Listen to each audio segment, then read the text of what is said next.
Hello there, caregivers of America. This is Dr. Jim coming back with another great topic, and you may be one of these caregivers. Caring for individuals with Down syndrome and dementia combined. Interesting topic. I wrote a great article on it. I'd like to share some of my findings. Did a lot of research in this area. And I do actually have experience working in ICF IIDs. So individuals with Down syndrome are living longer than ever before. In the 1940s, the average life expectancy was only 12. And now it's 60 or above. That is amazing, all by itself. All by itself.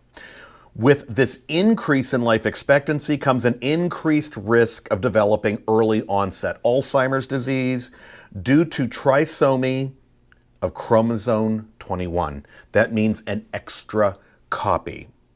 Among individuals with Down syndrome, the more classic features of the disease may not be present, leading to preclinical signs being overlooked completely or perhaps misdiagnosed.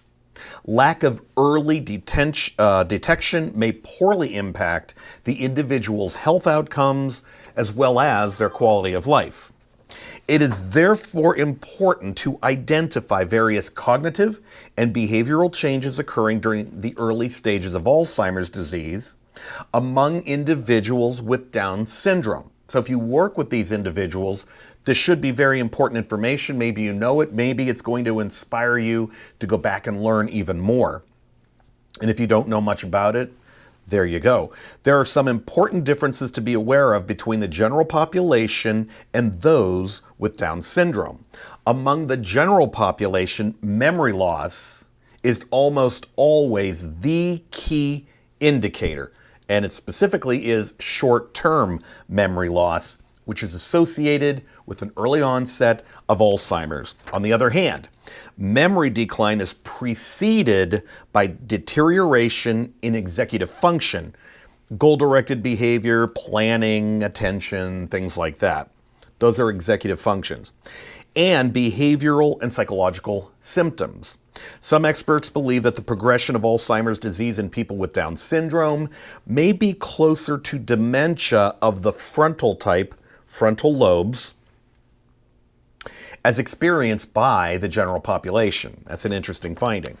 Caring for individuals with Down syndrome who are exhibiting early signs of Alzheimer's begins with understanding signs and symptoms associated with it.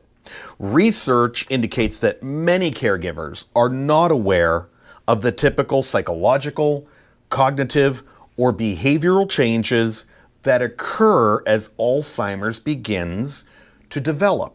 So, identifying changes is necessary for appropriate clinical interventions, for pharmaceutical therapies to begin, and for overall well-being of the individual.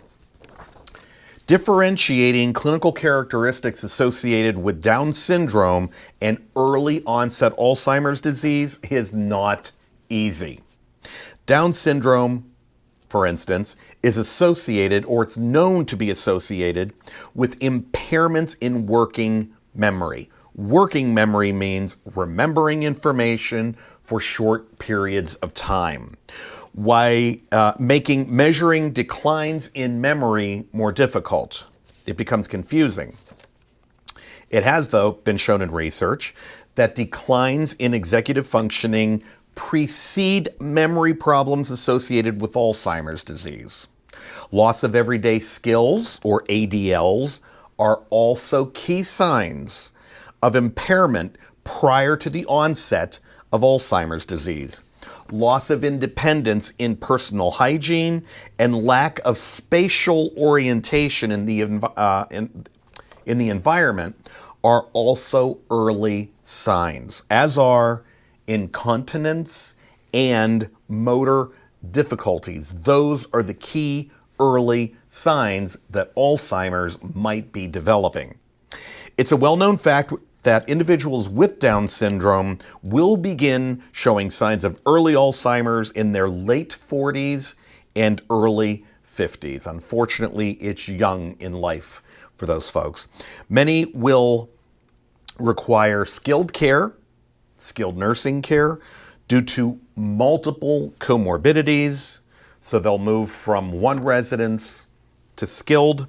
Knowing the signs and the symptoms, though, of early onset Alzheimer's can make a significant difference in their care and in their quality of life.